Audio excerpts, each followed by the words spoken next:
Hola, liternauta. La palabra pensar viene del latín pensare, que significa colgar, pesar, es decir, colgar de la balanza, dos ideas. Y la idea es que en este video también te cuelgues en el pensamiento. Es decir, vamos a tratar de activar todas las neuronas. Y uno de los que logró esto, por lo menos en mí, es el filósofo estadounidense Charles Peirce. Carlitos, para los amigos, aunque no le pongas Carlitos si lo tenés que escribir, por ejemplo, en un parcial.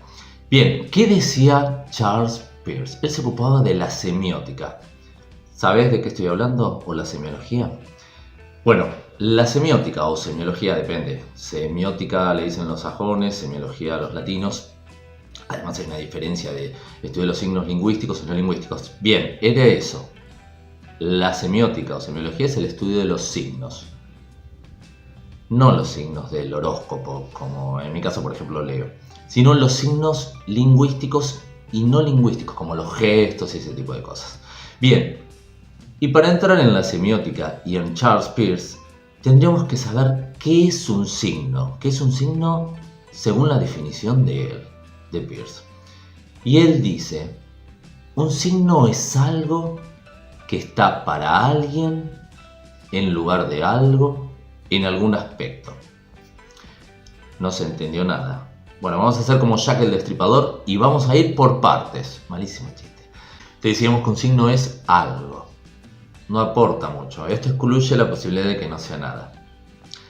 En el año 52 había un concierto que se llamaba 433. El instrumentista no tocaba ni una sola pieza. No tocaba las teclas. Sin embargo, la gente aplaudió esta idea, que es una especie de experimento, en distintos festivales internacionales. Es como si fuera que uno invita a un mimo a un programa de radio.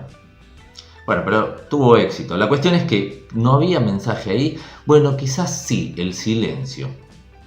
El silencio como mensaje. Es decir, el signo tiene que ser algo. Bien, vamos a la segunda parte. Es algo que está para alguien.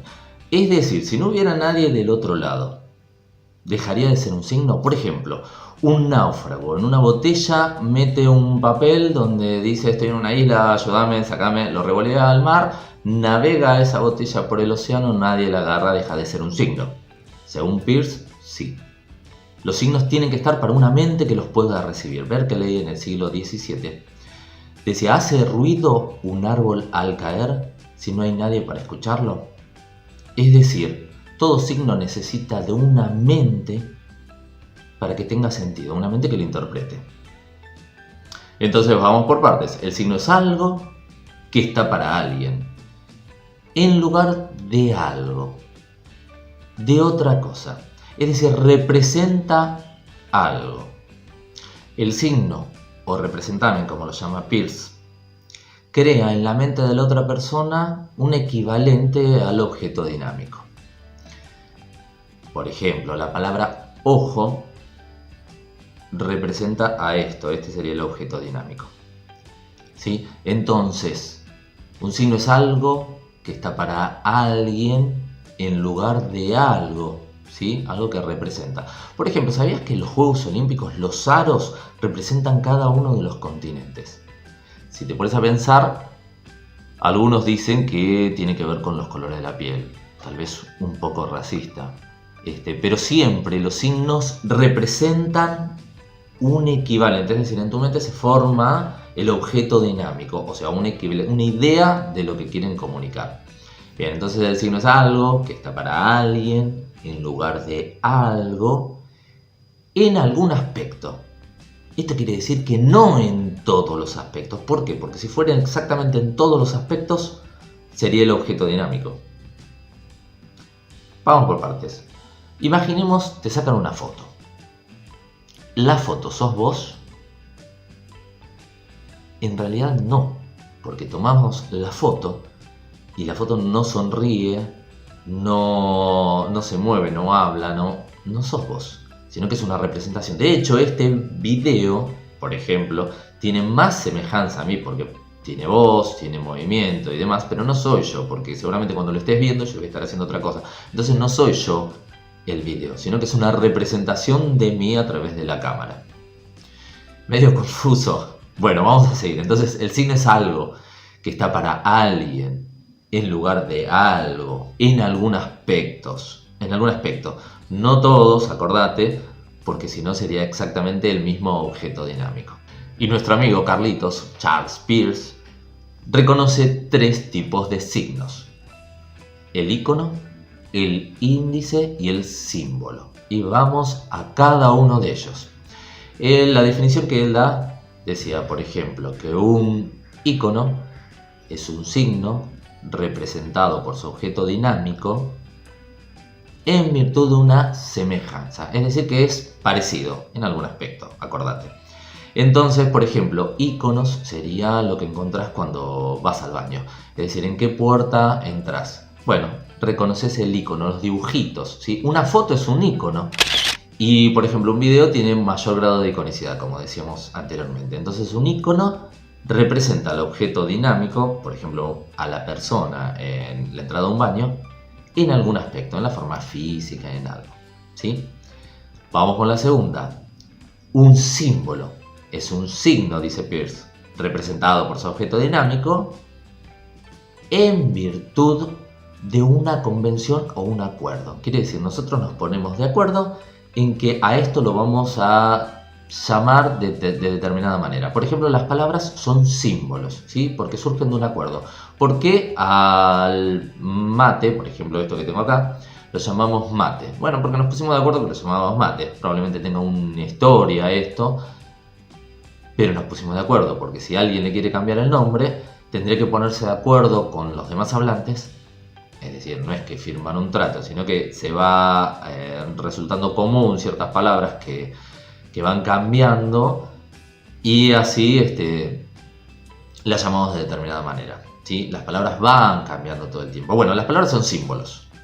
Otros símbolos, bueno, el más conocido cuando uno dice un símbolo, la paloma es el símbolo de la paz.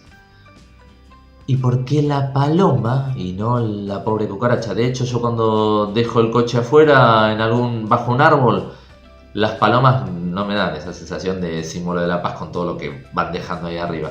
Y la cucaracha, pobre víctima, siempre uno las ve, las persigue, las quiere matar, les da asco y nunca hacen nada. Es decir, ¿por qué no la cucaracha maltratada no sería el símbolo de la paz? Bueno, no, porque por convención se dio que usásemos la paloma como símbolo de la paz y ya está. Es decir, surgió de un acuerdo. Y el índice, dice Peirce, es un signo determinado por su objeto dinámico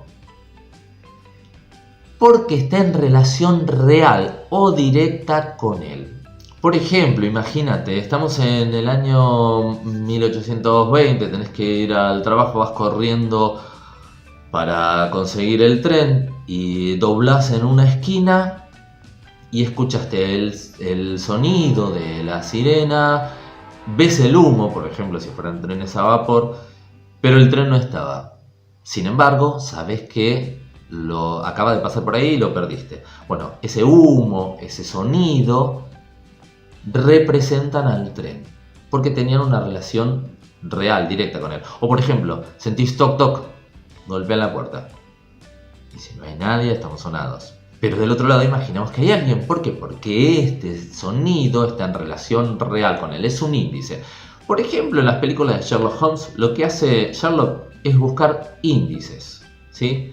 Que descubran de alguna manera quién fue el asesino y ese tipo de cosas. Había un cuento muy bueno que se llamaba Uliyo, la basura, de Verísimo, que justamente eran dos vecinos que se reconocían porque decía, estuviste llorando, ¿por qué? Porque encontré algunos pañuelos húmedos en la basura y cambiaste la dieta porque tal cosa. Es decir, reconocían en la basura muchos índices.